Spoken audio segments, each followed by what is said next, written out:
Women Voters. Yeah.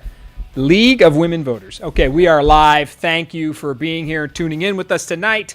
We're just getting started, so make sure you like and share and push the podcast out. Share it. Tonight we are working on a town hall type format. We're going to really focus on questions that may pop up or questions we've received as we talk about these ballot propositions and these taxation issues in the city of San Antonio. They're very much unknown. There's not a lot of information out there. So tonight we're hoping to uncover at least some basic facts about what's happening on the ballot starting next Tuesday. In case you didn't know, voting starts, early vote for the November 3rd election starts next Tuesday, October 13th, and runs through the 30th. And it is a 6 or 7 page ballot you're going to encounter. And there are so many items, uncontested, contested races up and down, judicial, presidential, Senate, and Congress, you name it. But there are ballot items and initiatives that are taxation-based in the city of San Antonio on the ballot. We're going to talk about that tonight. And we're just going to kind of go back and forth and look at the questions and comments and try to make sure we craft some semblance of what it means, what each one of these ballot amendment items and how we are going to vote on them. And this is about information. It's about a contrarian view, right? It's about another way of thinking when it comes to taxes in the city of San Antonio. Because if you know anything about Bexar County and the city of San Antonio, if you lived here long enough, you know your property taxes are always going up, your utility rates are always increasing, the taxes are maxed out, right? And you're being priced out of your home, priced out of HEB, and priced out of walking into Valero. You know it. The costs that are coming out of your pocketbook are extreme, and they do not stop. They just don't. The government continues to come and grab a hold of your dollar and your paycheck as best as they can. They are maxed out on literally every taxation opportunity they have. So now we've turned into this world where we're reallocating resources and redirecting and all this other garbage. We're going to break that all down tonight in an effort to make sure you understand the nuts and bolts of what's happening. At least you know going into these ballot amendment votes next week and the following week exactly what you're facing. So how we're going to break that down is we're going to go through each one separately. We're going to talk about workforce, Proposition B, when we're talking about VIA, and then we'll sprinkle in and out of that pre-K for SA because Clayton Perry joined us tonight. He's going to drop in on us, and he's going to join us here in a few minutes after I rail for the first 5 or so minutes about just being involved.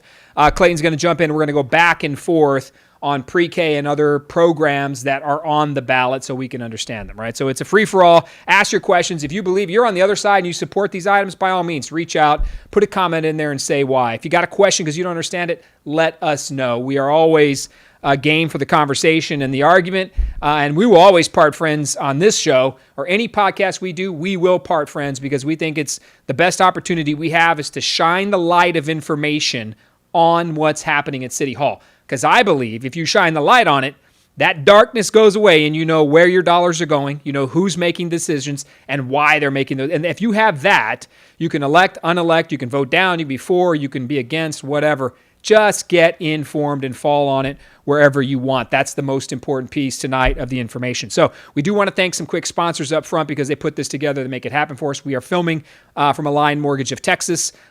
Chris Cano, Cody Carrasquillo, and Tony Diaz, they give us the opportunity to show up and be a part of their facility as we film these podcasts. And tonight's town hall is sponsored by Align Mortgage. We're thankful for them, the number one VA lender in the state of Texas. We appreciate what they do for veterans. And this is Military City, USA. Thank you, Align Mortgage. AAA Garcia Bail Bonds. Louis Garcia always jumps in and helps us out. If you get rung up, you need some help, give Louis Garcia a call. As we tell him all the time, family-owned business, and he always supports us on the podcast, and he did again tonight. We appreciate that. We also jumped in tonight with Sons of Liberty Gunworks and Mike Mahalski. If you're in need of a blaster, there's nowhere to go but the master, Mike Mahalski. I did it. I'm a poet, and I knew it. I'm a poet and a rapper. You got it right there. But Sons of Liberty Gunworks, Mike Mahalski and the team, Kyle down there, doing all they can to put family protection, community protection in the hands of every citizen in this community. Second Amendment defenders through and through. Thank you, Mike Mahalski and Sons of Liberty Gunworks. We appreciate you. I got a buddy, too. He's a police officer realtor. Fernando de Hoyos from Heroic Realty Group. Can you put that one up there? You got that one. There he is right there. So we always like to talk about realtors in here because realtors are out there hustling, selling homes. We always have a few partners that join us. One of them, of course, is Heroic Realty Group and Fernando de Hoyos. We thank you. We appreciate you for being a part of the podcast and helping us out. Brian Pena always shows up from the Torado Group, Remax Realty. He's another first responder supporter, helps us out all the time. always there for us. And then the third realtor, and we got 3 realtors here competing against each other. This is crazy. But they're all jumping in. Susan Bielicki from eXp Realty. We're very thankful. She's a military relocation specialist. If you notice, we always center around Second Amendment, faith defending, right? Firearms, of course, in this particular case, realtors, real estate, veterans, military, police officers. That's what we focus on because we know those to be the highest and best employment opportunities in this city. They take care of us, and they'll take care of you as well. And our friend Tyler Hall from Speedy Saw. We always throw Tyler in there. Tyler jumps in. He is on the questions tonight. He's got the biggest logo. Look at that. The logo takes up the whole screen, man. Yeah, Tyler Hall. He's going to be checking out the questions, making sure that I'm staying on point, not missing anybody's comments on the podcast. So he's throwing out the questions and keeping us in line. So thank you to the sponsors. We appreciate you. Here are some. He said Rip Van Halen, just so you know. Oh, yeah. Eddie Van Halen died today, yes. Cancer, 65 years old. All of us grew up on the Van Halens. Yes, so rest in peace, Eddie Van Halen. All over that. That just broke the news a couple hours ago. So thank you for that. Now, taxes, town hall, information, ideas. Here's what I want to put on the table to you, and I want you to think about it as you get into these facts. And I got notes. I got notes, right? But we always start with a conversation about what it means to be able to disagree. Not everything in this city has to be a battle extraordinaire, right? Where you're not allowed to think what you want. You just need to shut up and get in line, and you get insulted or disrespected for your particular view on an issue. I don't know what goes on at City Hall. I've been down there. It's insane. It's backwards. It's a fishbowl. It does not represent the city of San Antonio. I'm here to tell you 100%. I've been in that environment. It is literally a cesspool of bad ideas, bad policy decisions, and people who don't understand San Antonio. I feel about it. You're going to hear it from me all night long because that's just how I feel about it. But at the end of the day, you may be a supporter of it. You may think, I like this person or that person. We are big fans of Clayton Perry at the podcast. So we do things that we want to put our views and ideas out there. But you'll never be disrespected on this program or in any town hall. If you got a question, put it out there. Because as we begin to say, hey, look, we think there should be no new taxes, right? We are going to categorize these things in our manner and way, and we're going to put our ideas out there. Myself, Clayton, Roberto Trevino's out there talking about things, Kevin Wolf. There's a lot of people saying, hey, we can do something different or better with our resources and better priorities. And the other side, i.e., the same old tired faces that they roll out to pass these taxes and these other things, these other initiatives, these propositions, the same old tired faces, the Henry Cisneros of the world, the Gordon Hartmans. You roll down, you got Julian Castro, you got Ron Nirenberg. You bring out all these tired old souls that have had the control in this city over the last 40 years, my friends. The same people complaining today that they have the answers and they want more tax dollars from you. Those same people have been in charge for the last 40 years. And now all of a sudden they're asking you to believe continually, I've got the answers, all we need is more resources, and I can fix all these problems of San Antonio. Haven't done it in the last 40 years, but I tell you what, with more of your money, I can do it in the next 40 years. You just got to trust me. And that's what taxation is. And that's why no new taxes should be a rallying cry for all of us, especially in the middle of a global pandemic where tens of thousands of jobs have been lost in San Antonio. Small businesses are struggling. We do not have the resources. Now is not the time, right, to take a step back and say, hey, you know what? We need more resources. We need more dollars. We need more taxation. That doesn't work. Now, you may disagree with me about these taxes or these programs. That's fine. Let's have it out and talk about it tonight. But what you cannot disagree with is that people need more control of their pocketbook, their dollars, their resources, and what matters most to them doesn't always matter most to the folks at City Hall. And I can guarantee you that having been there. Because at the end of the day, when people go in and vote, City Hall functions and thrives on your inability or your knowledge, your lack of knowledge, right? So your misinformation or no information, that's what they want. 95% of the city right now has no idea what they're about to vote on with these initiatives next week and for the next 2 weeks leading up to Election Day. They have no idea. So we can put our belief or system out there and think this is what we're calling it. But the other side, right, the folks that support these things, they're going to tear you down and vilify you and say, you don't like children. Oh, you hate kids because you don't like pre-K. Oh, my goodness, you don't want to educate poor people, so you don't like workforce. Or you don't like people that ride the bus, so you hate people you hate these folks. You hate minorities. Why do you hate this city just because you disagree? We don't play those games. And I'm here to call out every one of you fools that thinks you can push people aside by putting fear into them that if you disagree with them, you are no longer part of the conversation. You don't have a right to say, this is what I think. I think we can do better different, more focused, targeted, and here is why. And here is my version, right? Let's just call it what it is. Here's what I believe to be the right and best path forward going forward. And let's put the information out there and see where it lands. But that's not what you're getting. The media will not print stories that are in opposition to these propositions right now. They will not put out anything negative about them. We're trying to push out information data. So we have to take the fight straight to the people and say, here is the information. Tonight, we're splitting it into two pieces, and we are going to talk about what it means to take money from people. Now, we're going to get into the definition of no new taxes. Are these new taxes? What is workforce? What is pre-K? Clayton's going to handle that one. What is VIA? How is it working and operating? The timelines, what taxes do you pay now, and how does it operate? But don't forget, right? It's your chance to learn and have a grasp of what in the world is happening in our city. And it is an uphill battle, and I'll show you why in a little bit, because this is not an easy game. The other side has raised $1 million. I think there's an Express News graphic, Sal. I don't know if you can put that one up. It's Express News 1 million. Do you see it in there? So there's today in the paper, they reported that these three propositions have raised $1 million from special interest groups to pass these initiatives.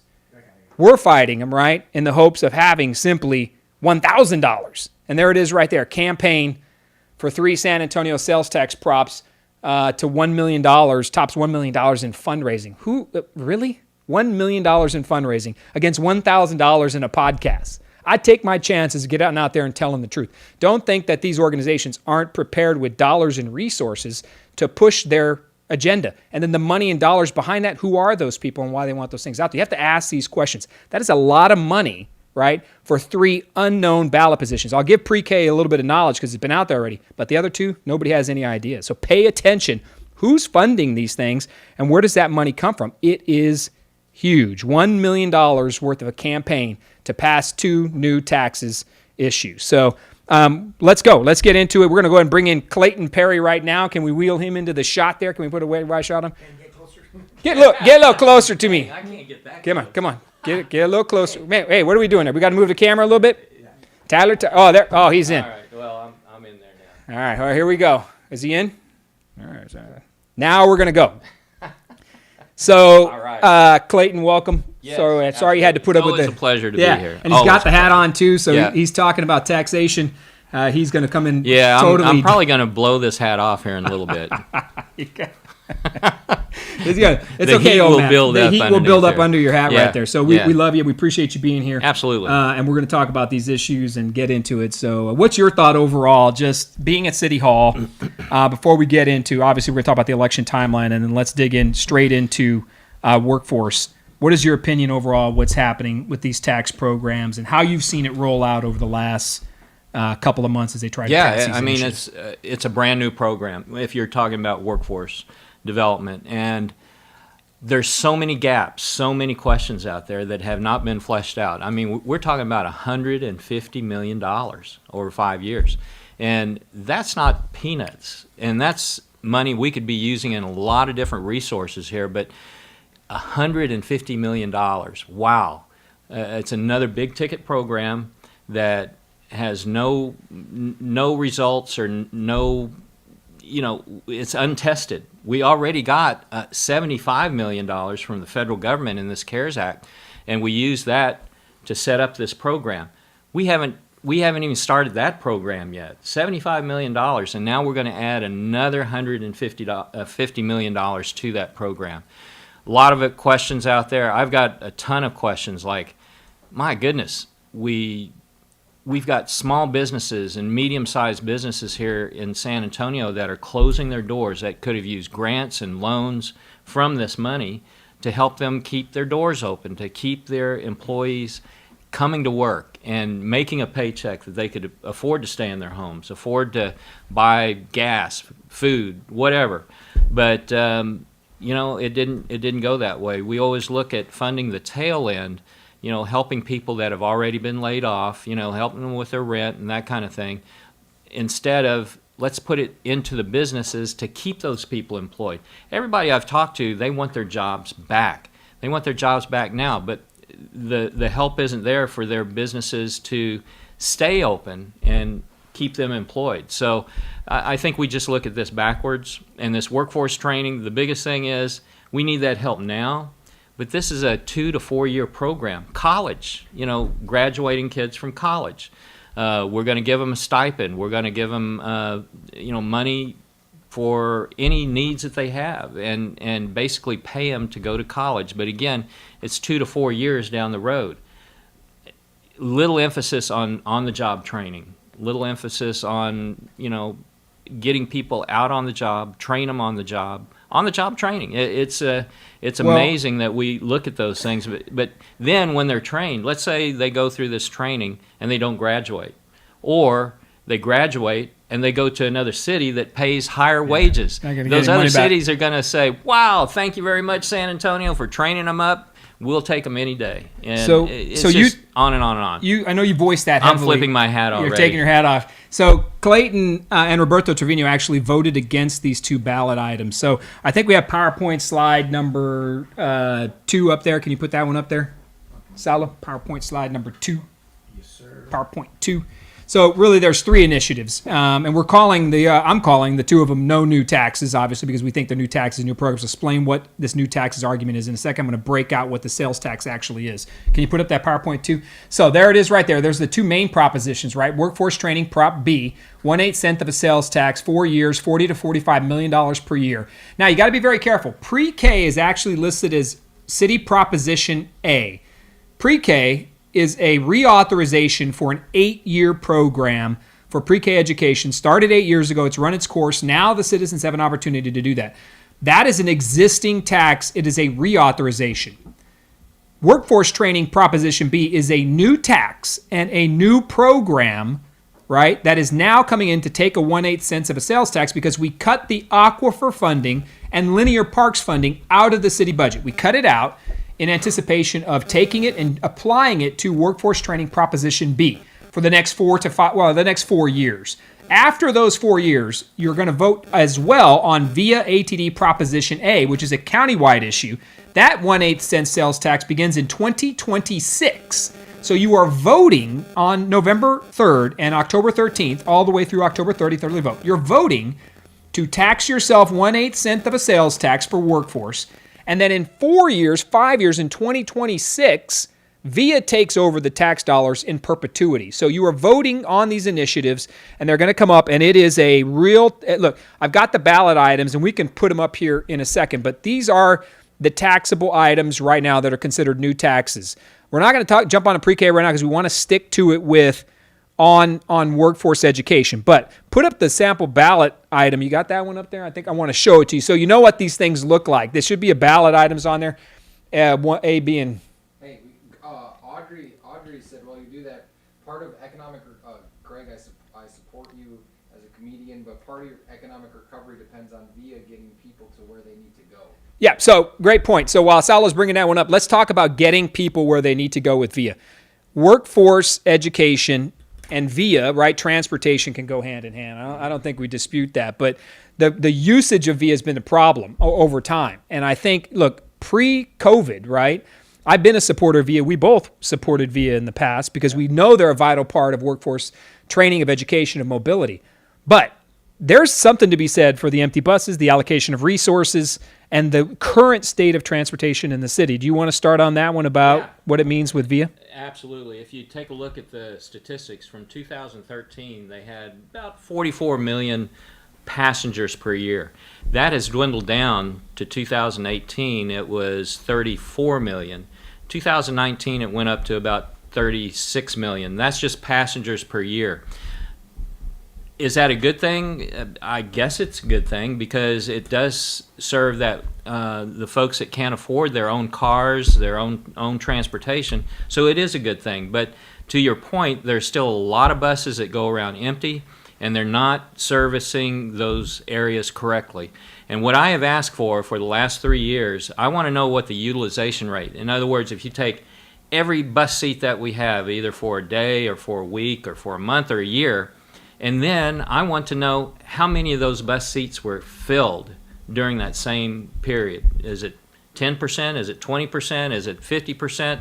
I don't know what the answer is, and they have yet to come up with that data, that data point to show how many empty seats are they really running around this city? And if you look at these buses, they become very clever because they put these wraps around the buses now, so you can't see the empty seats anymore. So that's just a data point that I've been asking for to try to show what the utilization rate is of our current buses out there. And when you take a look at the current buses, they're these huge, big 40-footers and even bigger running around on our street. A hidden cost that nobody really talks about is they're wanting to increase the schedules. In other words, make the bus schedule smaller every 15 minutes, where sometimes it's 30 minutes, maybe even more. If they go in that route, our streets are going to continue to get torn up. If you go down these major thoroughfares where the buses are going now on a less frequent schedule, there's ruts in there now that we can't even maintain. Just think if we get the schedule down to every 15 minutes, these big buses going all the time, 24 hours a day. They want to go 24 hours a day through neighborhoods, through these major intersections around town. They aren't very forthcoming with the actual usage numbers. They're not very forthcoming with it. And what happens is you begin to say, and there's funding issues, and we're going to break that out in a second on why VIA is funded in the matter it is. But we have to recognize, and the question is, people got to get to work and they got to get back and forth to places. And yes, they do. And we believe, I believe, they have the resources to make it happen right now. It's about optimization. It's about making sure that the routes make sense. The city was kicking in $10 million a year. Didn't they? I supported that. Yeah, we both supported VIA on that. And they also received other funding from the federal government for COVID pandemic relief dollars as well. There have been tens of millions of dollars that have gone to VIA. But you also got to take a step back, VIA, and you got to take a look at them and say, you know what? What's up with the $25 million 281 park and ride that nobody utilizes? And what's up with the empty buses? What's up with trying to do a $350 million streetcar project 5 years ago? Maybe your problem isn't a lack of money, it's a lack of vision, and it's a lack of making sure that the resources are applied to where they needed to be applied. And it's kind of it's an interesting piece because with this vote, what people need to remember, and Roy Aguillon made this comment a minute ago, people are taxing themselves. VIA is so concerned, saying that they're a pandemic relief package, right? Like these taxes are for pandemic relief.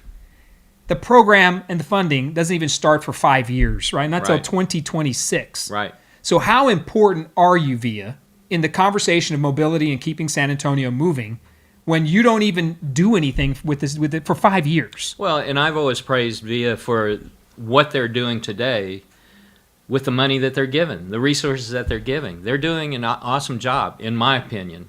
I just think that they need to concentrate on those routes that they're needed more and less in those areas that they're not needed. And, a prime example is up here on the north side.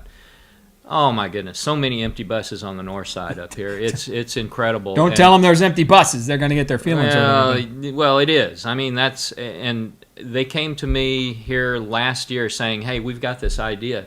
Let's start this VIA Link. District 10 had the worst ridership of any district in the city. And I said, absolutely, let's get rid of some of these bus routes and let's go to VIA Link, where it's like a Lyft or Uber service that they can get taken anywhere. They'll pick them up at their front door and take them wherever they need to go within those boundaries, or take them to a major bus stop and catch a bus going somewhere else in town. So I thought that was innovative. I supported that, and they're using it today, and we're getting an increase in ridership up there in District 10. So, but you can't get around the fact, right? Like you're claiming it's pandemic relief dollars. Yeah, I mean, you can't get around the fact. And one of VIA's representatives is commenting as well, and we welcome Marissa's comments. She handles a lot of outreach for VIA, and forgive me, Marisa, I don't know your title, but handles a lot of policy and outreach for VIA. But the fact is, you cannot get around that this is a tax 5 years in the future if you are as important as you say you are. Because what happened is, and VIA won't talk about this, but what VIA did, and I'll talk about it for them, what VIA did was cower to the mayor, because VIA originally, the San Antonio Advanced Transportation District, has the right to call, the local ATD, has a right to call an election anytime they want for resources. So VIA originally stepped up and said, we're going to ask for the money now because we need the dollars and resources now. And we're going to ask for them now. Well, the mayor had a different agenda with that because he wanted to do these resources. He wanted to spend them into workforce training. That's what he wanted to do. But VIA had the courage up front to say, no, you know what? We need the money now because this is truly pandemic relief.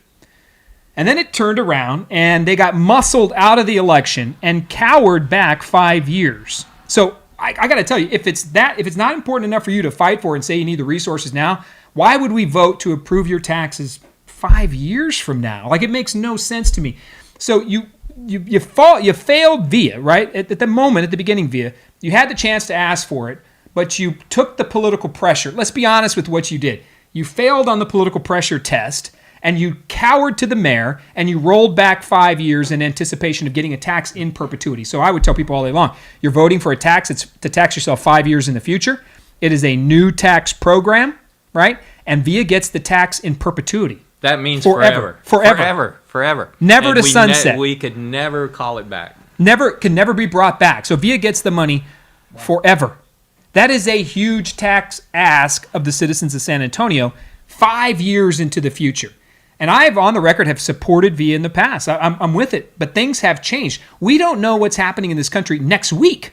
That's right. We don't know what the transportation requirements are going to be. We don't have any idea, let alone what they're going to be 5 months from now. That's right. Or what the transportation needs are going to be 5 years from now. But VIA just wants the blank check. Now, here's an argument that Clayton and I and many people say, and people are going to disagree with this, and that's okay. But these are new taxes.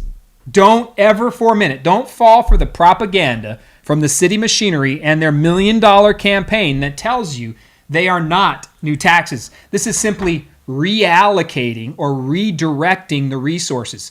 The city's main argument, all right, in this taxation game is, well, you're already paying it. Like, you're already paying the money. What does it matter? Who cares? We're just taking your dollars over here and we're putting it over here. Who cares? Keep paying it and shut up. That's basically the argument. Audrey says that some need to be funded forever, like police, transit, and education. Transit is already funded, and we'll talk about that in a second, how transit is already funded. But these are new taxes, and let me explain to you why. You cannot separate the taxes from the program. When you create a new program that involves new taxation, it is a new tax. The dollars in the program are married. They're together. Otherwise, why do we even vote on programs? Let's just say, hey, we're just voting on money. Here's money. Spend it as you will, city. Go on and do it. The minute you cut the aquifer dollars, right, and that's the hidden truth as well. The city of San Antonio cut the aquifer spending, right? Aquifer protection is as old as the city is, right? Aquifer protection was cut, and the linear park system was cut, right, drastically, and removed to pave the way for Ron Nirenberg's taxation program with workforce. So the minute you remove this, people, this you've got to be very clear about. If you vote down Proposition B and VIA, you get a tax cut. Yep. The first tax cut in decades on the sales tax. Because they no longer, when they remove the aquifer, now citizens have to vote to raise the tax back up. Because if none of this was happening, we just canned the aquifer, the tax rate would be 8.125. Because they removed it and got rid of it. Citizens have to vote to raise that back up to 8.25 and create a new tax. You can't say any other way that this is not a new tax. The program and the dollars go hand in hand. Ron Nirenberg, VIA, all your leadership team. You cannot separate the two. It's completely disingenuous. And it's a horrible argument to say, just pay it because you're already paying it. I saw the mayor today say, well, it's the price of a cup of coffee. I don't know why you can't pay that. Just shut up and pay it. Like, that's their argument. When you want to go on a diet and it's time for you to hop on the keto or get in the South Beach or whatever the heck happens, at some point you got to put the first cheeseburger down. You got to be like, you know what? I can't do this. I have to stop and begin the belt-tightening environment where I save dollars and money. Right? And they'll always say that tax lovers, people who love to tax, will always tell you, it's only $2 a month. What do you care? It's so tiny. What does it matter? You're not making a dent or a difference. If you look at everybody, it's fantastic. Keep taxing, keep taxing, keep taxing. They never reduce. But at some point, you have to pull back and say no more.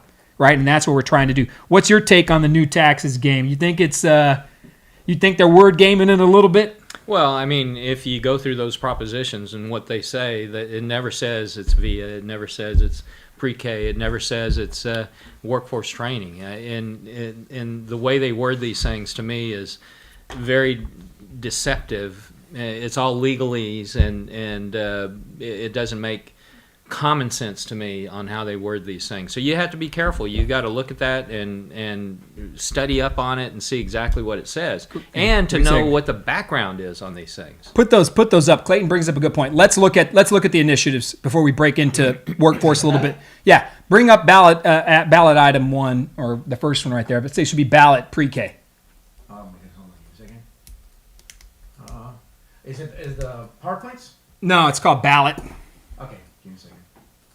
Well, while he's finding, it's the actual ballot initiatives, so he can bring them up. It's called, we got it, ballot via, ballot workforce, and ballot pre-K. You see him? This one? Aha! All right, so here's the ballot for Proposition A. As you can tell, this is the reauthorization. There's going to be 2 more after this one, but this is the reauthorization for pre-K. Renewed adoption. You can't see it through the other side of that camera. Renewed adoption. So renewed adoption of a sales tax at the rate of 1/8 cent % for the purpose of continued financing, right? So that's pre-K for SA. So when you pull up your ballot and you look at the entire ballot, this is what you're going to see. Right below it, it'll be listed in Spanish as well, and you'll be able to read it and see it, right? So renewed adoption of a sales tax. This is very straightforward. Renewed adoption of the San Antonio Early Childhood Education Municipal Development Corporation for a maximum period of 8 years. So the city takes these dollars and they route it through a quasi-governmental corporation called the San Antonio Early Childhood Education Municipal Development Corporation. So they take their dollars and they dump it into these corporations, right? And it allows for the government to control the flow of money, and it outsources the dollars and the resources. And the pre-K has a board, and they handle those resources. Oversight is a little more lax in these organizations, right? But they create these municipal corporations when they want smaller government input and allegedly more private control, expert control. So they take it out of the hands of the city council, which, trust me, I don't think is necessarily a bad thing. But they put it in the hands of these corporations. So that's pre-K for SA. Bring up the second one, though. Let's talk about workforce. Can you bring up that one? Let's read that one. Again, these are in English and Spanish. You are for or against. Let's see here. That's ATD. Bring up the other one real quick. So here's the Proposition B. So ready to work. And let's dig into this one, Clayton. Let's talk about workforce. So ready to work SA workforce program for job training and scholarships. A reallocation of an existing sales and use tax resulting in a no-net tax increase for the purpose of financing authorized programs related to the training and awarding of scholarships of the San Antonio Early Childhood. So here we go. If you notice, the Ready for SA Workforce Program, all that cash is getting dumped back into pre-K, right? So pre-K is actually controlling all of these funds. That's a little known fact that nobody pays attention to. It's kind of a little in the weeds. But the taxation dollars, because the mayor couldn't create another municipal corporation to control, he shoved the money into pre-K. Pre-K is going to take those resources and they will use them through December 31st, 2025. And upon the completion of that, the money will go to VIA for the Edwards Aquifer. So what they're taking is the Edwards Aquifer Protection Venue and the Parks Development Expansion Venue. This is, look how clear they are down here. This is a reallocation of an existing sales and use tax, resulting in no new net tax increase. Boy, they can't help themselves. They got to make sure you know. Oh, you're already paying it. Yeah. Like, you're already paying it, man. Just shut up, keep paying. Right? Why on earth would you want your money back, taxpayer? I can't afford my CPS Energy and SAWS bill. I can't afford my property taxes. Ron says I need to keep paying 8.25. So everywhere I go, I never get a return. I never get money back. All I get is, keep paying, brother. You're already paying it. We love you. Keep paying it. And then if somebody steps back and says, well, I'm not so sure I want to keep paying it, then it turns into you hate the kids. Why do you hate children, man? Why do you hate children? Why do you hate people who ride the bus, Greg? Right. Like, come on, man. The lame arguments continue to abound. So put the final one up for ATD just so people can see what that one looks like. The ATD, yeah, this is another. This one's got a little bit of insanity to it. So, to provide enhanced public transportation, public mobility options, utilize a 1/8 cent sales tax. The ATD is the Advanced Transportation District. So VIA actually gets, right, a few different taxable items, right? They get dollars from the MTA, the Metropolitan Transit Authority, right? They get 0.5% taxation from that. There is a 1/4 cent sales tax that goes to the San Antonio Advanced Transportation District. VIA actually gets half of that. Half of that, right. The other half goes to the state and to the city of San Antonio. So the city of San Antonio is actually robbing already transportation dollars. They're taking transportation dollars because they don't give the full quarter cent to VIA. But if you look at that, it says the increase by 1/8 cent of a sales tax beginning on January 1, 2026. This is a reallocation of an existing sales and tax.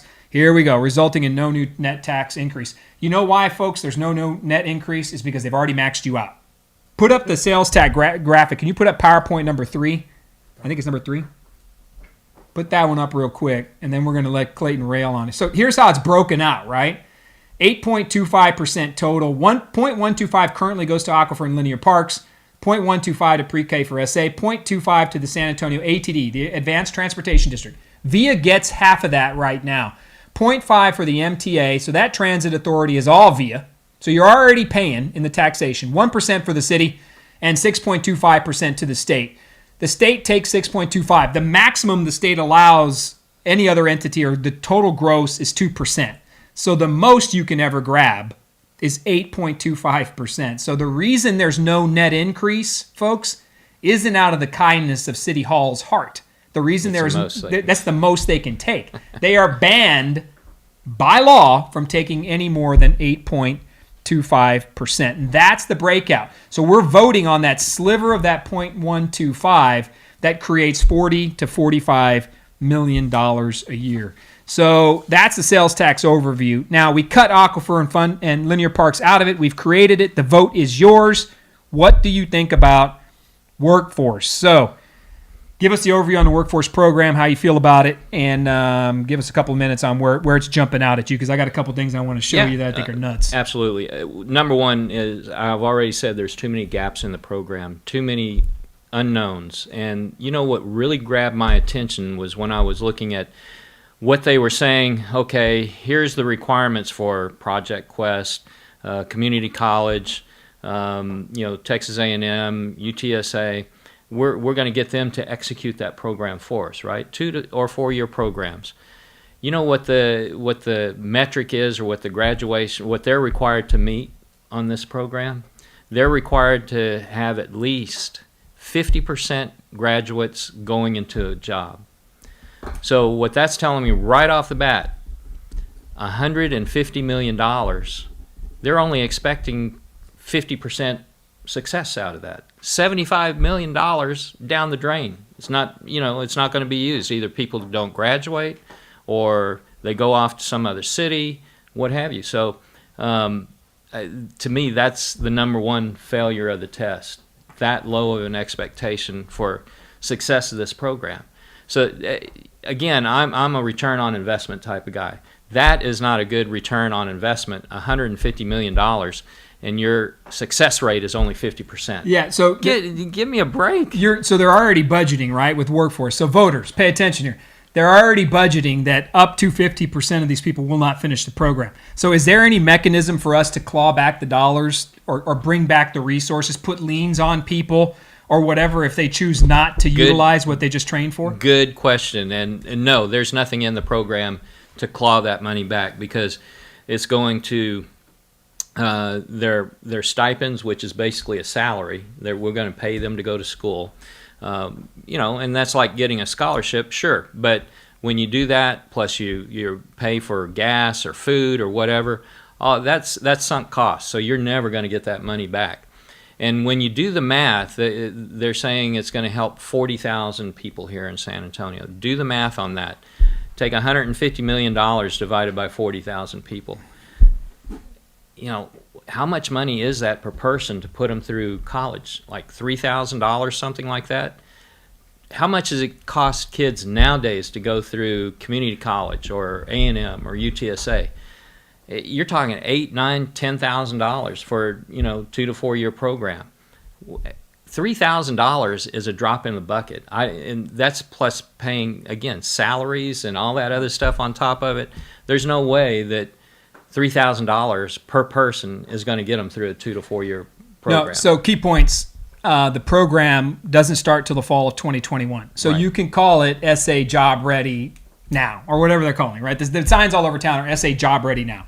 The truth is there is no Job Ready Now. You have to train and get involved. And now we perform and pay for wraparound services to help this small group of people. Less than 1.5% of the city is going to be affected by this, right? And we're not saying people don't need the help and support. Sure. That's not the case at all. Now they'll try to say that, right? The other side will try to say, well, you just don't want to help people, man. You want to see them drown and disappear. It's absolutely not true. It's also how we spend our resources and what we put them into. $150 million plus over 4 years, $40 to $45 million a year in taxation, in new taxes. This is what we're talking about. This is a new program. This did not exist before. This taxation did not exist before. This program these dollars to pay for this program are new. So knowing that, right, you have the opportunity to say, okay. Jonathan says that's wrong. So he said the transit proposition on the ballot in November is not a new tax. Oh, Jonathan Delmer? Is his last name Delmer? Yeah. Yeah, Jonathan Delmer is on there posting that these are not new taxes. It's a reallocation. Jonathan Delmer works for VIA. I'm just throwing that out there. He's on the campaign team. He's paid. He's a paid political consultant. He is a paid political consultant for VIA. He's running the campaign. There's Jonathan Delmer right there. Jonathan Delmer, coincidentally, a month and a half ago, was against these taxes, and then VIA hired him on the campaign side, and he's suddenly for them. That's true. So it's an interesting piece, but he's a campaign hand. So it is what it is. But these are new taxes, and you can't separate the taxes from the program. That's disingenuous. Like, you can't say, well, you're already paying it. That's just a lame argument, and we'll leave it at that. We think they're new taxes. Jonathan Delmer's paid to think otherwise. Paid to think otherwise. So that makes sense. Yeah, it makes sense. It makes sense, and that's okay. It's okay to say something. Marissa Bono's out there putting out good information. I respect that. She's out there posting data and information. She's saying that they need to get the funding now, so then they can access federal funds. That's another good one. Federal leverage funds. You want to take that one? So the question the comment from Marissa Bono is that they need the dollars now to leverage federal dollars going forward in the future. You want to take that one? Yeah, and I think that's a great idea if you could get the federal dollars. There's nothing guaranteeing that we're going to get federal dollars to back up our program. So in other words, if we approve this tax 5 years from now, that's great, but there's nobody that's going to guarantee that you're going to get those federal dollars. And look at what the deficits are right now and what the federal government has already outlaid trillions of dollars. Is that going to affect these other programs that they normally fund in future years? I'm thinking that it will. I mean, we've already added to our deficit so much. They got to come up with the money somewhere. And to say, oh, well, we're automatically going to get these federal funds in addition to what we pay, no, that's a false narrative. So again, planning for pie in the sky, right? Like best case scenario. I mean, it is what it is. But when we're looking at this, there's an interesting issue I want to show you. There's a video that I want to put up for you. So at the beginning of the mayor and about 30 or probably about 5 or 10, there was another event, but they had a town hall where they were answering questions, and it was moderated by a man I know, Joe Linson, and he's talking about how this program compares to other taxation in the past. So can you play that video, Salo? It's a short one, but I want people to hear. It should be called Alamo Dome Compare. Okay. Play that one real quick. Thank you so much for that. Let me also point out, this kind of reminds me in a way of how we did the Alamo Dome funding. We taxed ourselves a half penny for 5 years to get that facility built, and then it went away. And of course, that became an economic generator. I think this is simple.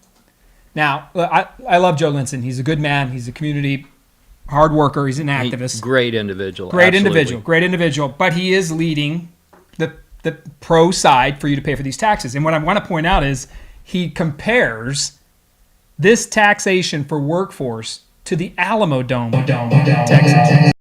So, and I don't know what happened right there, but he's comparing the Alamo Dome taxes, which you can go back to another Henry Cisneros sponsored taxation item that has absolutely failed to produce historically over the last 25, 30 years. What was it? Build it and they will come. Build it and they will come, right? We're still waiting for that NFL team. Yeah, I've heard that story so many times, and I think this is the same type of thing. Fund via they will come. And look, they built that big parking garage up there by Stone Oak. Build it, they will come. You know, I pass by that place all the time. It's not a soul there. Maybe 3 cars, and one of those is a city vehicle. So, yeah, 2 cars. So the program doesn't start, right? So, and there are wraparound services that are also going to be played on this one.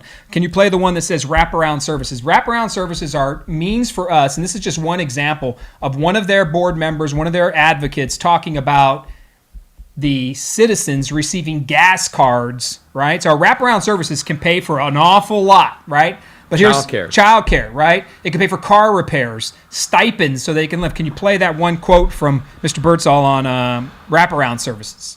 And they line up. They know exactly when those gas cards are going to be there, and they line up for those $10 gas cards every week. So it's the wraparound services that we can provide for them. Somebody's trying to get in. Someone's trying to get in. So, okay, look, I don't know the gentleman, but the point I'm trying to make is these are the things that generally don't make it out, right? That your taxable dollars, right? The resources you have for the workforce program. It's not just to pay for educational opportunities. You're not just paying just to put them in school. This thing, wraparound services. Why don't you talk a little bit about wraparound services so people know you're voting for gas cards to pay someone's daycare. I mean, there is a line where government has to draw. I mean, and this is what makes us different, whether you're Marissa Bono or you're Greg Brockhouse or Ron Nirenberg or Henry Cisneros, whoever you are. There's a line that's drawn on what we should pay for as the government and what we shouldn't. Right. And that's a personal political belief. Yep. But describe wraparound services and some of the things are going to be paid. Well, wraparound services means when they go to school or training or whatever, that they can apply for additional payments for childcare so that they don't have to stay at home or hire somebody to come in out of their own pocket. Now, they're going to be getting a stipend. In other words, they're going to be getting a paycheck for going to school, but they're also eligible for all those other wraparound food, gas, car repairs. Childcare is a big thing. I mean, when I look at Workforce Solutions, 80% of the budget goes for childcare. So to me, it's not a workforce development organization. It's a childcare development center. And I'm not saying that it's not needed, but we need to change the titles on some of these organizations because we're spending more on childcare than we are on securing jobs for people out there. Well, and the hidden secret, right, we don't talk about. So we do talk about the fact that this is going to last for 4 years. It's $150 million. We're paying for things. And I get it. So the pro-tax side will say, look, man, they've got to be able to get to work in school, and they've got other things that are holding them back from educational attainment. I understand. In a COVID environment, though, right, everything has changed because what COVID-19 has proven to us is that all levels of San Antonio have been affected. Every level. I don't care where you live in this community. You know somebody that's out of a job if you're not out of a job yourself. You're underemployed, not getting paid enough money, or don't have the hours you did before. The mortgages aren't are available as they used to be. You're not able to sell enough Time Warner subscriptions. You're not able to sell enough food. You shuttered your doors at the bar.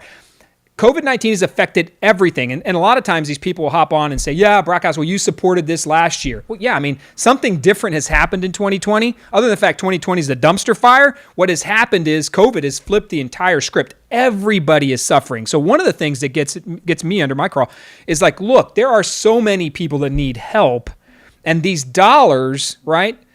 So I think these dollars are the key. And where do we go to create immediately? I would advocate you go straight to the small business owners and the job creators, right? We need the jobs now. It's almost like they're arrogant about the jobs they want to create, right? How are they predicting which jobs are going to be available when these folks graduate from college in 2 to 4 years, or their apprenticeships, the few that they are offering? Who's got that forethought in knowing what career fields to put these people through? It might be something totally different by the time they get out of college. And what are they going to do with that degree at that point? Right, they're going to, and at that particular point, so I'm thinking to myself, right, and I don't know about it, but I think we should be investing in small business opportunities, right? I've been preaching since day one. Since the beginning, you and I ended up on the council. We've been talking about small business support. Small businesses produce 80% of the jobs in this city, not the the small percentage we're trying to guarantee that they have jobs 4 or 5 years from now, because we don't know. 50% are not going to finish or complete this, right? 50% will not complete the program. So half of that money, $75 million, is wasted and gone, right? Now you could say, oh, well, somebody learned something. I'm sorry, not everybody can complete it. Everybody has struggles. I get that. But the entire city is struggling, man. I mean, we all need an opportunity across the board. So you think about in a pandemic environment where you've got to get people back to work. You don't try to get them back to work and say, hey, man, it's San Antonio job ready now, because that's absolutely false. No, that is false, because you're talking about, again, 2 to 4 year programs out there, and it's not now. This program is not now. It's in the future. And I've been working to try to secure additional money. Here's what happened. When we got this CARES Act funding, we put about, I think, $27 million towards small businesses. The first couple of weeks we put that out there, offering this, we got over $100 million worth of requirements from small businesses asking for loans or grants, that kind of thing. We only handed out $25 million of that. So that's telling me that there's a lot more need out there of small businesses that could rehire these people that have been laid off and get them back to work. But yet we put the smallest amount of money under the biggest need out there. So we'll wrap up with this. So one of the pieces, and there's the VFORCE team is out in full force tonight on the podcast. you got to love them, man. You got to love them. They're out there. Marcy Ripper, who's part of Marcy Ripper, Jonathan Delmer. These are people paid by VIA. Now VIA will say, well, they're not employees of VIA. I'm sorry. You're paying for the campaign team. You're using VIA dollars, right? You're paying for it. You're paying for the campaign team, the marketing side. Whether it's through a campaign or not, they're paid political persons on the page who are advocating for VIA. So just be careful with that. And they're allowed to do that. I have no problem with that. Sit there and talk all day long. But she says, what are we going to do with all the million people that are coming in 20 years? I've been in San Antonio 44 years. And it seems like, as far as I can remember, it's always a million people coming to San Antonio, and the streets are going to blow up, and we're going to be out of control. And how are people going to get around? We need VIA to help us get there. I mean, is that not a constant refrain? The next million people are coming, are going to destroy the city, and we're going to turn into India or something. Yeah, and again, who knows what the transportation system is going to look like in 20 years? I guarantee it's not going to look like what we have today. Not the way technology is advancing on a day-to-day basis. So I don't know what that looks like, and I defy anybody to come in and say, this is what it's going to look like in 20 years. Yeah, they don't know. And the million people that are coming in, that's a tired old argument that we use all the time in an effort to raise more money, spend more money. Because what we forget is these same people that are in charge, the Julian Castros, the Henry Cisneros, Ron Nuremberg, you can go right down the list of these former mayors and people that have ran this show. It's the same 15 to 20 dudes. I'm just telling you right now. It's the same cabal of people that have been running this city behind the scenes. And by the way, they're the ones that were responsible for the decade of downtown, putting the tens of millions, the billions of dollars everywhere but in the people's hands who need it the most. Marissa Bono was posting about that it's not just homeless people that ride buses. 100% true. And that the people who need the buses the most are the ones that are relying on this transportation to get to work. That's where we need to concentrate on.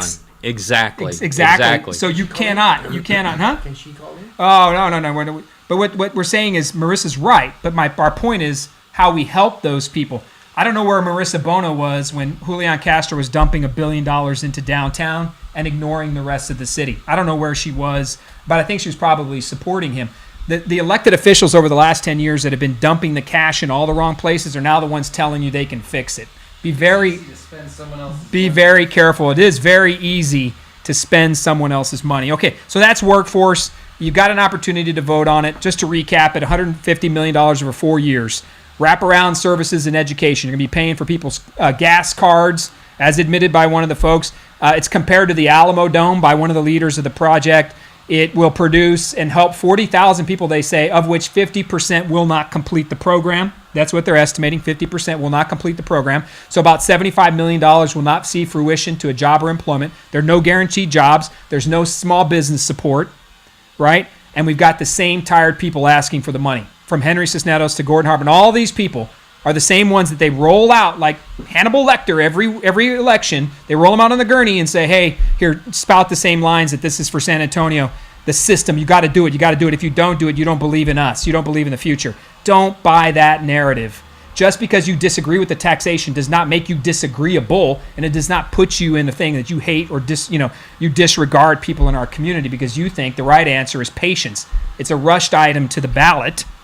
The mayor is doing this as a resume building effort. That's all this is. The mayor was quoted as saying, well, we're creating a national model. Who cares, Ron, if we're creating a national model? Who cares? You care because it goes on your resume. The rest of us don't give a damn what the rest of the country thinks about our program, and we're not in it, right? We're not in it to create a national model. And that's where you failed and you put it on the ballot too fast. Now let's jump on VIA. Marissa and Jonathan, the whole VIA campaign team is out. They're going for it. They've got a lot of facts and information out there. What's your top 2 or 3 talking points in opposition of VIA that you're out there that you hear resonate with people and voters as you're talking to people in District 10? Yeah. Well, number one, they don't want to burden themselves with a tax 5 years down the road. They think that's ridiculous. Why do we need to do that now? Why not wait until that point to know what the requirements are and then put that to the voters at that point in time, not 5 years in advance of when they'll even get that tax. So that's the number one issue that everybody that I've been talking to is. And number 2 is the empty bus syndrome. They see too many empty buses out there right now, and I'm saying, that's where we need to concentrate on those correct routes that to service those people that really need it, and not over this. San Antonio, number one, is not laid out appropriately to run a full bus service all over town. It's just not laid out well enough for that. We're spread out. We're a Texas community that people want their own space. They're living all over the place, and the city continues to grow outside the city limits, into Bexar County and out the west side, and it's still booming. And we cannot continue to run bus services around this whole city. Let's concentrate on where it's really needed and let the rest of the city find their own transportation methods, cars or carpooling, that kind of thing, or get this VIA Link initiated more around the city to accommodate that. Because I do recognize that there's elderly out there, disabled, that do still need those services, and they need to have somebody take them around.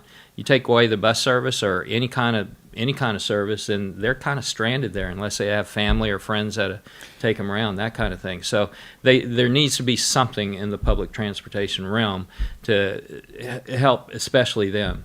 So it's the 5 years down the road, empty buses, and why do they want to, take on this extra tax for something that they probably won't even use in the future? So that's, and I think it's fair to recap the key points on the VIA new tax, and the key facts being, number one, the tax doesn't happen till 2026. Why don't we just wait? If you chose VIA not to engage now to pacify the mayor, which is what you did, you can't hide that fact. Your leadership went to the mayor and said, we're going right now. It was in the paper. You called the election. You were all in. And you said, hey, we're going to call this election and make it happen right now because we believe we need it. And then the mayor says, well, I'm not supporting you. I'm not going to do it. So you then compromised and pushed yourself back 5 years. So that right there tells me, and I think any normal-minded person, right, any sane person at that point is going to think, well, it must not be that important, right? Because you're going to take a back seat, right, to the mayor's resume building pet project at that point is boondoggle, right? You're like, you know what? We'll go back 5 years and just wait. So you're going to try to go sell to the public. This is 5 years from now. You're voting citizen to tax yourself 5 years into the future. You cannot deny that VIA. I don't care whether you think it's a new tax or not. Why don't you just come back in 2026 or whenever the hell it is and ask for the money with a clean plan when we know what transportation will look like in 2026 and what will San Antonio look like? VIA cannot open up their crystal ball right now and understand what's going to happen next month because of the world we live in right now and how people are employed and where they're moving. So what do you got? Roy says. What did Roy say? Look at that right here. Oh, where is it? Oh my goodness. Where are you, Roy? Right here. This one. What did he say? Crazy shit. I was gonna vote for the VIA deal before this. Roy said he was going to vote for the VIA deal before this. It just doesn't make sense. So look, we can disagree with VIA, and this is what I want. VIA's on here, and they've got ideas, and they're putting out their talking points. I'm all for that. Keep going, VIA. Post all you want. At the end of the day, you can't get around 2 key points. Well, number one, this tax you pushed back for 5 years because you were afraid of pissing off the mayor. Let's be honest with what you really did. Don't hide from it. Don't run from it. You didn't want to piss him off, and you knew it was going to cause problems. You allocated and pushed back. And the second piece is what you can't get over is that citizens know, right, that there are empty buses all around this city. And there are even more so now empty because of COVID. Let's be honest here, COVID has affected the ridership. COVID has affected many parts of it. But before COVID, these buses were still struggling to be full. There were still ridership issues. And you can't get away from a $25 million park and ride. You can't get away from streetcar. You can't get away from all these things and this misunderstanding of what people think of your transit system. So you may have a problem selling what you have right now. And look, you guys got $1 million to win this campaign. You're going to win it. I mean, fine. We're putting out information. I ain't got $1 million to run it. You have $1 million via. So wherever your money is, and all three of you fighting together to do this program, look, at the end of the day, you can't get around the facts, and the facts are... Jonathan just said he drove down 281 at 10. With your logic, we should just tear apart 281. Okay, yeah, Jonathan Dummer makes no sense. Jonathan Dummer, it's all good. So Jonathan Dummer, I mean, look, man, he's paid to support him. We're good to worry about Jonathan. But look, at the end of the conversation, right, you should have gone for it now. This is what it looks like, and let's make sure we understand what mobility really looks like. We could have supported them in the past. We are advocating for no new taxes. And VIA, I think you should just put it together and come back. I mean, can't they come back and ask for a vote in the future? Yeah, absolutely. Is there anything preventing them from doing that? Or Nope, not at all.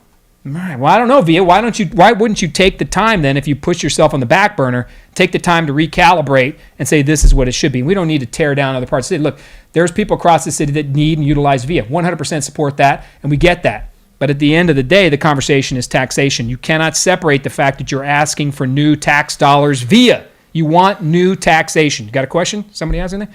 All right, so we're going to wrap this part up and kind of get to the end of it here when we talk a little bit about what all this means overall. Hey, Don Brooks just asked a great question. Does Jonathan ride via? Hey, it's a fair question. Good question, Don. So... Yeah, it's a very good question. So, look, tough votes, right? They got $1 million.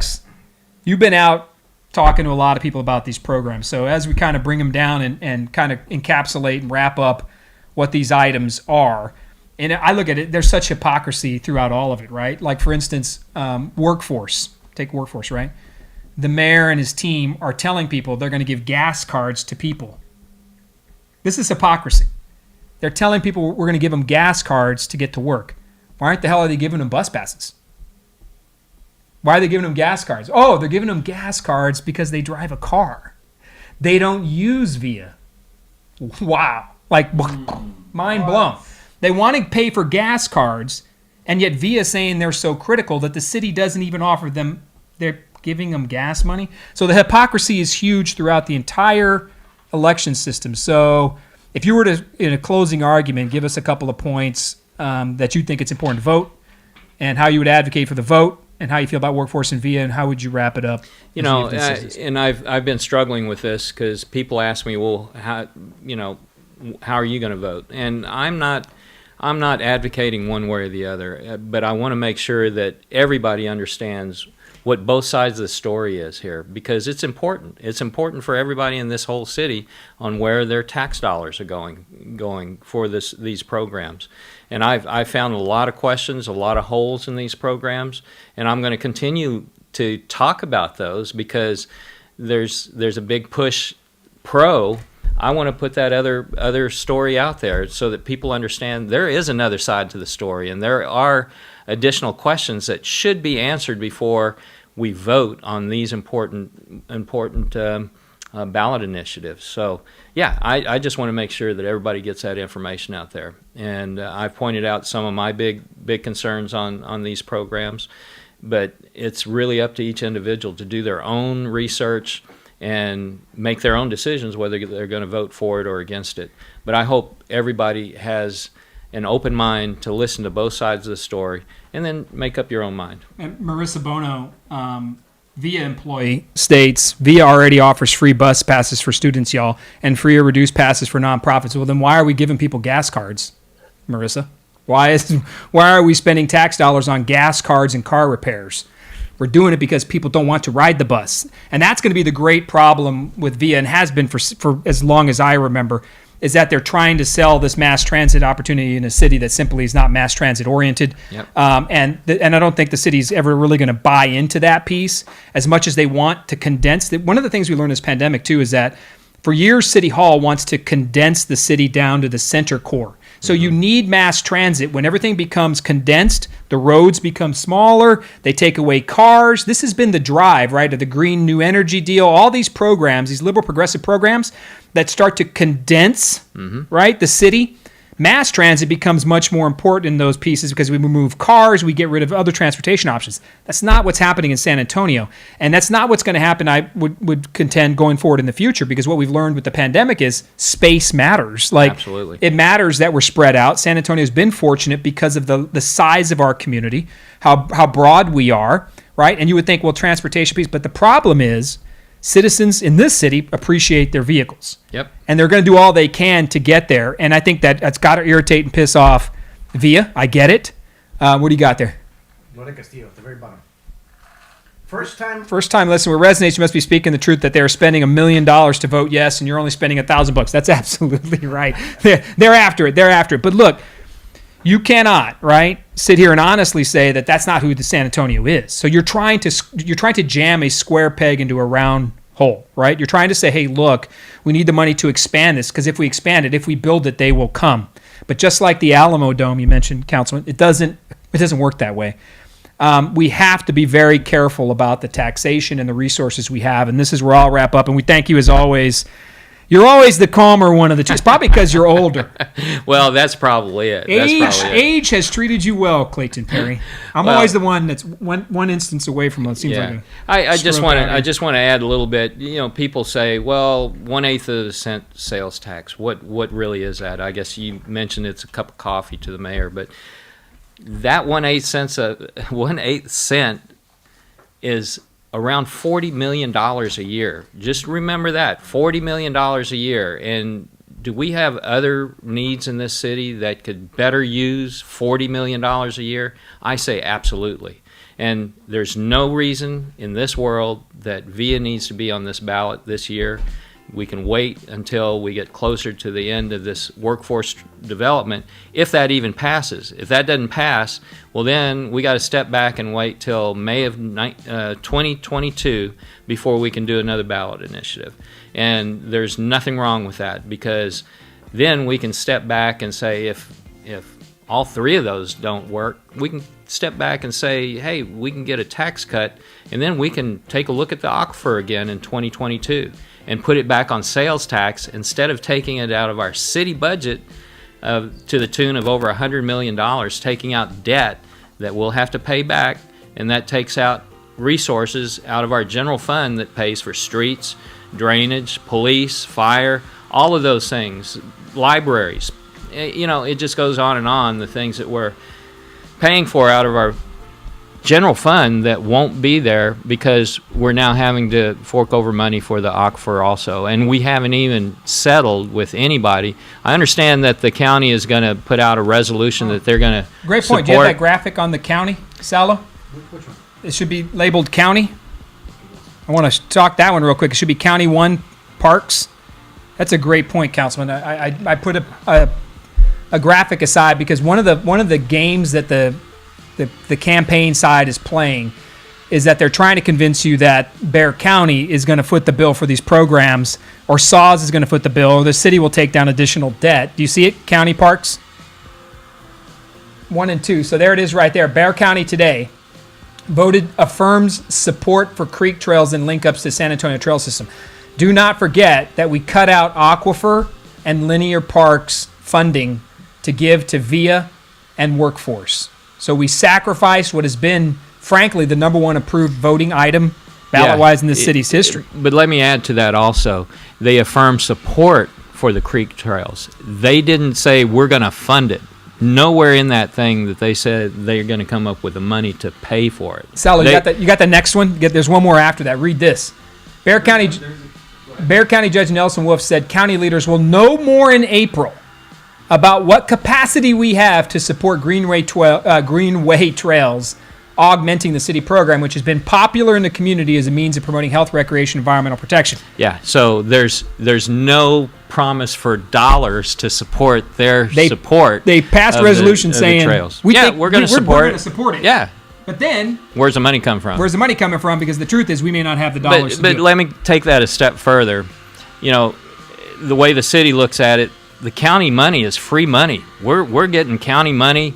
You know, they're adding money to our programs. Well, where does that county money come from? It comes from you and me. So we're getting double whammied, you know, by the city and the county. Boy, I tell you what, I just go on and on about that because people think county money, wow, that's free money. We're going to get them to support it and they're going to pay for it.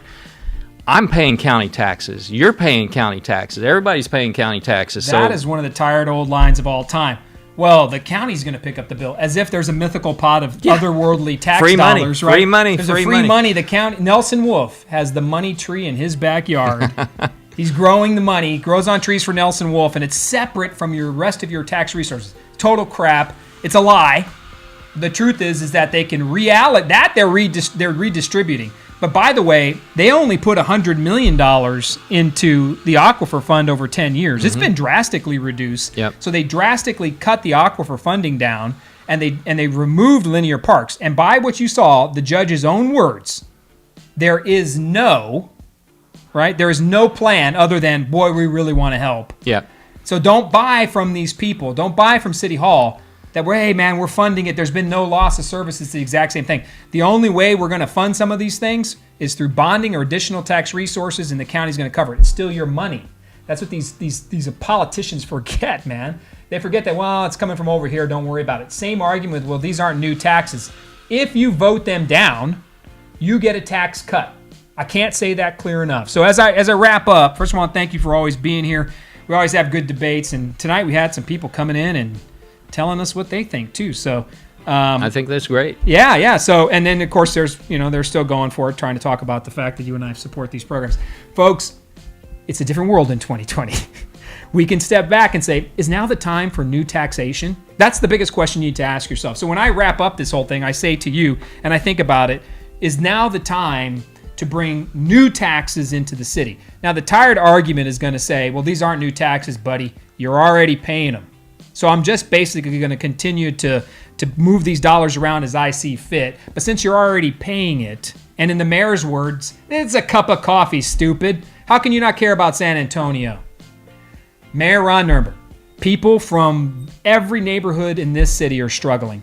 We've seen it, and COVID-19 has been the great leveling playing field of all time. Everybody is struggling. Everybody knows somebody who's struggling. Every dollar counts. And when you see this kind of spending and this kind of rushed programming, so my arguments and points are, this was rushed to the ballot. Have you as a citizen had any public input on workforce? I'll give VIA the fact that VIA had public input pieces. I got it. Although limited, right, with not many people, when you consider a city of 1.5 million and a county of 2.3 million, when you consider that size, VIA's input process, they have one at least. Workforce training had nothing. Did you get anything about how you want to spend your money in workforce training dollars? Did you get in? Was there a meeting in your neighborhood? Did they show up and Zoom you in? Did they get you taken care of before they put it on the ballot? The answer is no. So the city rushed this through, which was admittedly done by the mayor in an effort to build his resume so that he could have a national model to show off. So what we've got is a program that's not fully baked, doesn't have full community support, but at least they have $1 million to get all these items passed. And frankly, what they bank on is City Hall. And it's the same thing they bank on the workforce team, and the same thing they're banking on in VIA, is that the voters are going to go in there and they're going to pull the trigger because it's a new November election.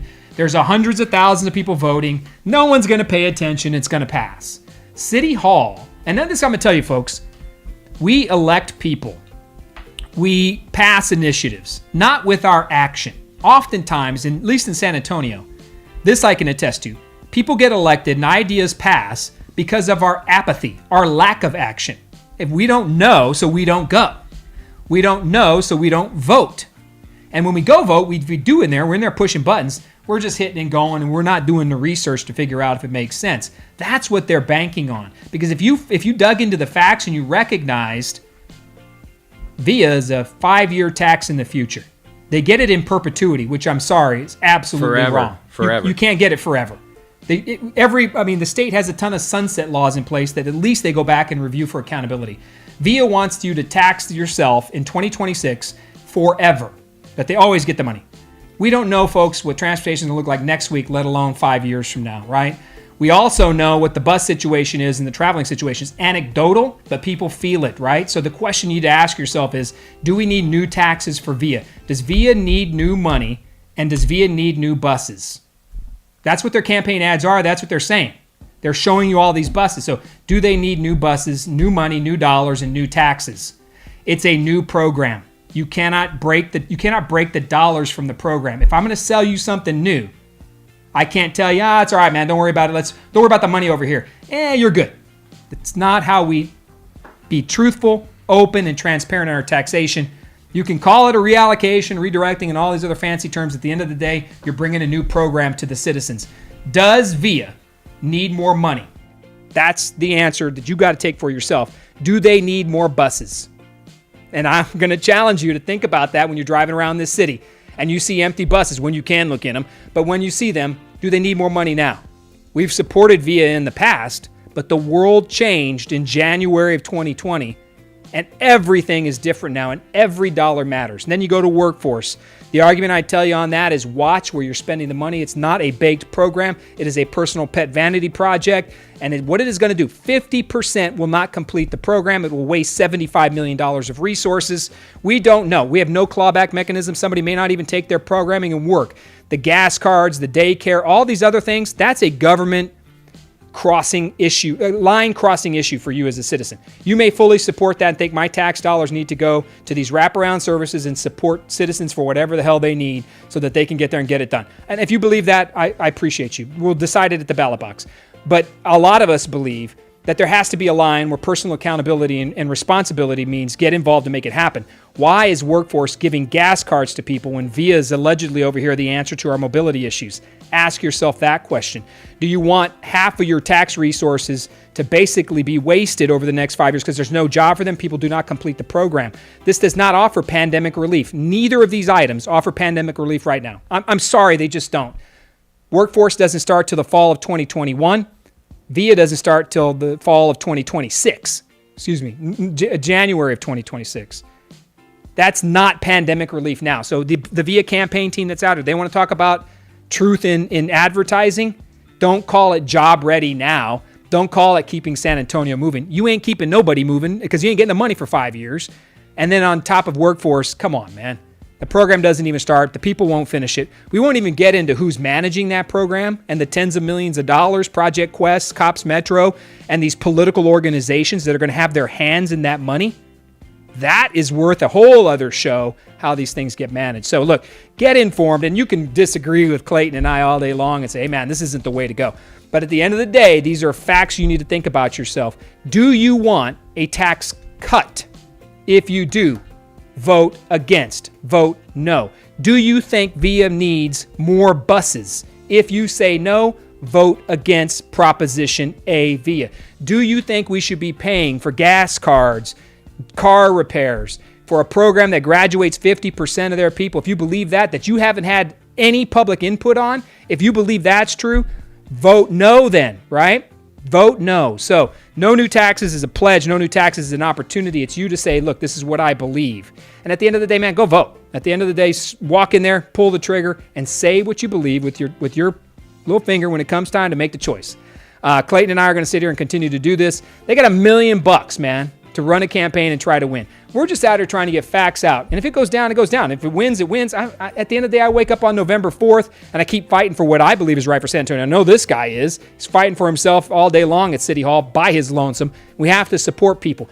VIA, Workforce, Campaign Team, Henry Cisneros, Gordon Hartman, all these cronies and all these people surrounding these programs. It's okay for citizens to disagree with you. VIA leadership, VIA Campaign Team. It's okay to say this isn't the right answer. So you shouldn't vilify people who disagree with you. What you should be doing is trying to put as much facts and information in front of them and letting them make the call. Because this, I'm going to tell you, the only way you win is because of a lack of information. The darkness is why you will win. But when you shine a light on these programs, people say to themselves, yeah, I don't think we need this right now because I think the priority is over here. The answer is, what are citizens going to think when they go in there? Are you banking via and workforce? Are you banking on the lack of information for citizens? Or are you banking on that they have the knowledge and wherewithal to make it happen? That's the difference maker, and that's where it's at. So we appreciate it. Did you see any final comment there? People are voting no? Well, it's a captured audience. I want to put in a plug.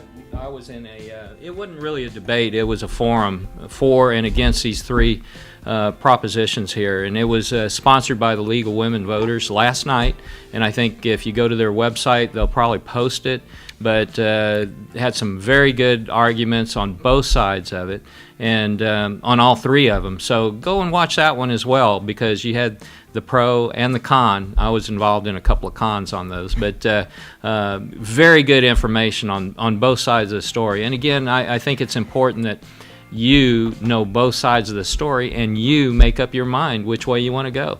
That's the bottom line. There's one of them that I wanted to talk about tonight, and that was pre-K for SA, but we can do that. We'll do another one on the pre-K. We'll get that one next Tuesday night, because that one deserves its own show. So we're going to give you the mic on that one next week.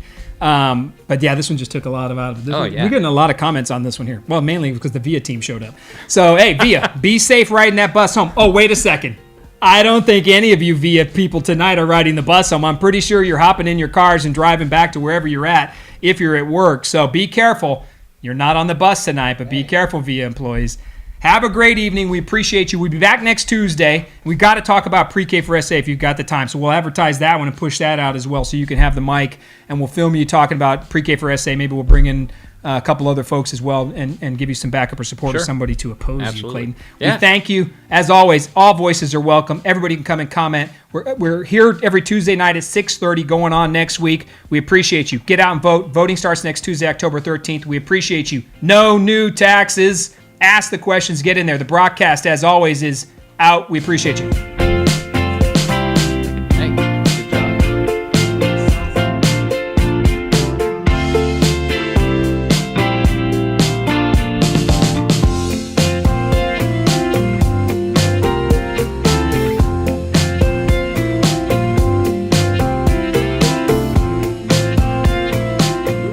Mayor and VIA with new taxes?